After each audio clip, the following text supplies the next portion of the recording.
warul woon recevoir ku ci mel ne Clédor Sène ak Assane Diouf loolu ci Serigne Mountakha ak dayoom ak ni mu toll ak ay citoyens sénégalais yoo xamante ne dem nañu ko seeti nan nga ko gisee.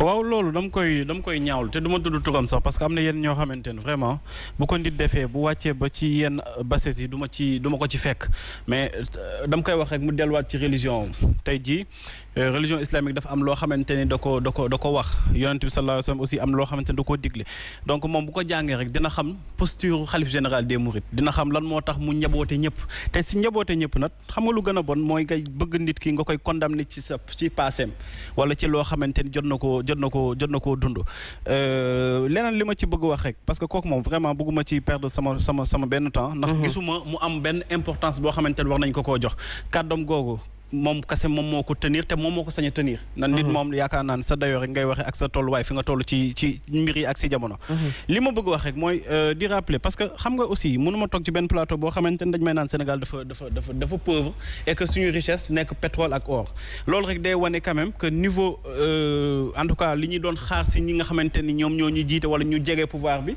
boobu ba tey li ñuy xaar si ñoom du gaaw a sotti parce que Omar Faye boo xamul ni li nga am moo gën a am doole pétrole gën a am doole gaz gën a am doole diamant mi jeunesse boo ko xamul vraiment waxtaan bi jarul mi sore parce que bu ñu la nuyee réew bi nga nekk di Sénégal ñi nga xamante ni ñoom ñoo amagul 35 ans dépassé nañu 70%. maanaam réew bi nga yor yàlla dala dimbali ba ñëpp wala ñi ci gën di bëri majorité bi la grande majorité ay xale yi ndaw nañu xale na ndaw moom mooy fexe ba réew di développé di dem ci kalam te boo gisee fu mel ni France naat fu mel ni États-Unis naat fu mel ni feneen ak feneen naat lu ko naatal du ay ressources naturelles mais dañu fexe ba jeunesse bi nga xamante ni dañ leen di tuddee entre guillemets oisif errant jeunesse bi nga xamante ni dañ leen di tuddee jeunesse malsaine jeunesse boobu ñoom dañuy fexe di leen valoriser dañ leen fexe di leen fekk ci ñoom li nga xamante ni dañ ko soxla en termes d'emploi en termes de formation ak en termes de financement mais duñu toog tey jii ci plateau de télé di ñu naan way lu gën a am solo ci Sénégal wala li ci gën a bëri ci suñu richesse mooy pétrole ak gaz te au-delà sax pétrole ak gaz yu plus la 720 kilomètres de côte moom Sénégal bu la yàlla mayee loolu may la leneen li nga xamante ni ñëpp koy wër mi soleil en permanence ku am naaj jant ngay am problème mu courant ngay am problème mu électricité c'est parce que en réalité suñu problème du ressource naturelle mais ressource humaine la ressource humaine yi nag ñan la mooy ñi nga xamante ni ñoom ñooy succédé wu au pouvoir te duñu liggéey mënuñu la ni lan lañ jot a liggéey ci nguur gi mais ñoo xamante ni dañu yàgg di bénéficier wu ay privilèges du pouvoir loolu nag vraiment tant que mi nga am ci réew mi naat bi ñuy bëgg duñ ko gaaw a dégg te dinañ yàgg toog di ñu naan Sénégal dafa pauvre Sénégal dañoo xiif comme ça si ni ñu ko waxee ni Sénégal yi dañoo xiif ba dugg ci ay Auchan di lekk di jël yi kenn xamul ñooñu dañu nekk ci catégorisation ak ci nga xamante ne mooy ay jugement de valeur mais je crois que ne bu ñu duggee ci profondeur yi rek daañu xam ni Sénégal am na lépp pour mën a développer lenn kese moo ñu tere développer mooy dirigeant yi nga xamante ni seen xarkalam ak seen xarañte bi nga xamante ni dañ koy xaar si ñoom ba tey moo ñongagul te ñoom war nañ ko mën a ñongal. alors Omar arrestation bi ñëw na ci biir a biir ak li ñu fa dund mu lay wan ne conditions yi quand même du benn mën nañu gis quand même ay conditions yu normales dans les prisons même si prison ak ni muy doxee ak jafe-jafe yi fa nekk mais question bu ñeel 3e mandat ñu laaj ko mais également visite bi nga xam ne dem nañ ko auprès du khalife général des mourides ban jàngat nga am ci loolu noonu yëpp. waaw man sëñ bi moom du jël décision ma ci commenter. par respect du ma ci commenter. ndax rôle bi mu war a jouer moom xam na ko ku mu war a recevoir xam na ko ku mu war a recevoir xool na ko. Touba nag di nga fa ñëw indi milliard duñ ko jël nit indi xasida Sëriñ Bamba ñu jël ko. te am na lu tax donc ñoom dayoo doomu aadama teguñu ko ci alal fu ñu ko teg sëñ bi xam na ko te lépp ci baatin la ko teg bu ñu yaakaaree ne kii bi ngi sol ay sagar bu ñëwee Touba duñ ko fonk kële bu indee 4x4 yor lépp bu ñëwee moom la sëñ bi di fonk tu te trompes lourdement ndax Touba beneen mbir la donc loolu moom nañ ko bàyyi ak sëñ bi te wax li nga xamante nii ne mooy problème mu réew mi déglu naa suma doyen Gumbala ku ma naw nag ma jox cër bu baax même dik sax ki la doon yenn saa yi mën nañu la poser question yom ti ça n'a rien à voir avec affaire yi du ñoom yow xam nga ci dara ndax yóbboo. waaw yow xam naa yenn saa yi ñu posé la question yoo ma ci. dañ koy wàcce. waaw dañ koy wàcce question yi. dañ koy wàcce. mais du ñoom. du ñoom leen ci mere. du ñoom merewuma leen. c'est-à-dire ñoom duñ leen ci mere même sexe wala sexe. da ngay comprendre ñii pourquoi ñuy posé question bi. dañuy tâter pouls bi. du ñoom donte waruñu leen ko poser question. mais duñ leen ci mere. merewuma leen loolu moo tax. moom mu waxee ni mu wax nii. ne xam naa ne question bi ñëw nag xam naa lu tax ñu posé ma ko. parce que yenn saa ñu posé yeneen yu gën a garaaw yoo ci ni boo ko waxoon ci télé. mën na tas réew. mais doo ko def. par respect parce que nit ki am na responsabilité.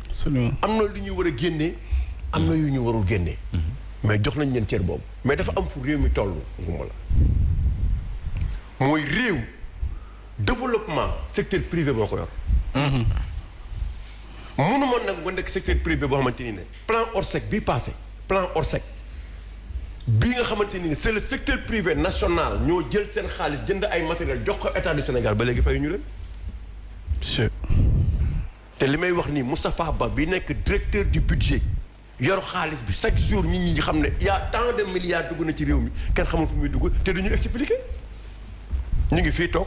am ay problème mëntuñu liggéey actuellement parce que xaalis bi ñu amul yëpp état la bu ñu la sollicité boo ko joxee boo ñu la waxee da ngay jox génn sa xaalis yëpp dem banque lépp mais pourquoi ba léegi état bi fayu leen.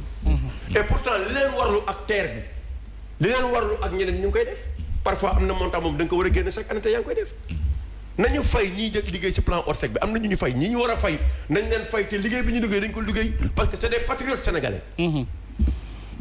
Iris Corporation bi ñu yor carte d'identité yi Fatou Abdou.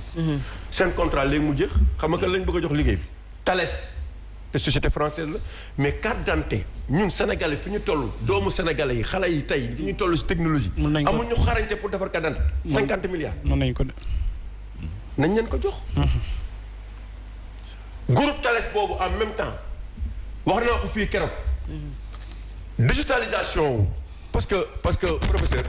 xam nga léegi affaire amende forfaitaire yi da ngay nekk Kédougou nekk Kolda nekk Louga ñu jël sa permis ne la suba na nga koy jël si da nga war a dem Dakar waaw ñu ne léegi loolu nañ ko bàyyi léegi man fa ma taxaw mën naa bu fekkee ne da nga ma def amende ma fay ko fa ma taxaw ñu ne non on préfère defal la attestation nga dem fay fële waaw loolu du liggéey bu yàqu. pour des milliards pour la police et pour la gendarmerie mais fu mu nekk nii seen xel. ki ci nekk mooy joxaat ko groupe français boobu muy Thales plaque yi changé wuñ ko. carte grise changé wuñ ko. kii changé wuñ ko lu mu tudd carte grise ak yeneen yi nga xamante ni moom la ñu war a changé. xam nga kan lañ ko jox. Gemalto jaay na ko. xam nga kan la ko jaay. groupe Thales muy groupe français où sont les Sénégalais dans tout ça. sans compter bi mooy Iris. muy ce qui pose la question de la préférence nationale. mais la préférence nationale ba pare imaginez actuellement là où nous sommes. dama lay jox ci ay faits yoo xamante ni. c'est-à-dire que boo bëggee si réew da nga koy wane. d'abord c'est ce secteur privé national. mais mënoo ko wane par en enrichissant les sociétés étrangères au détriment des Sénégalais. te loolu c'est ça le danger dans ce pays. yooyu c'est une injustice qui est là. boo demee ICS actuellement depuis 2012. lañ gëj a embauché ñan ñoo fa nekk. les Indiens. PCA bi mais les travailleurs mais dañ leen di def noo xamante ni ne comme des esclaves. Il y a une cité des Indiens là-bas. pour vous dire même camions yi Indiens yi ñoo koy dawal le directeur bi yor affaire acide il est en retraite kii yor affaire environnement il est en retraite de xale yi fa nekk ils ont des contrats yoo xamante ni à durée déterminée. kenn embauché tout ah. PCA bi ñoom ñëpp c'est le directeur général il est en retraite alors que yow tu vas faire la promotion des jeunes. nga ne tu prends 350 milliards tu sors ça tu mets ça à la disposition alors que ceux qui sont dans les sociétés de souveraineté dans ce pays ils sont en retraite te jëlee wu leen fi mais loolu nan lañ ko mën a expliquer te xale yi Sénégalais yaa ngi fi ngi fi di lépp luy technologie lépp luy digital loo ci bëgg ñu def ko mais chaque fois on n'est pas dans la stratégie mais dañu nekk toujours ci opérationnalité c'est-à-dire que lu ñu mën a def léegi am ci léegi mais loolu nag bu ñu ko yoree réew moomu bu nit ñi di jóg da nga naan mais qu'est-ce qui se passe parce que on peut pas continuer à vivre dans cette situation là barki démb on a vu des Sénégalais qui se sont formés en consortium pour comment dirais-je pour mettre en place une centrale électrique pourquoi on ne doit pas le faire avec ce qu'on a donné en matière essence aujourd'hui avec les ponts. Absolument. Pourquoi defuñu ko sur le BTP te loolu c'est une bonne initiative. mais initiative yooyu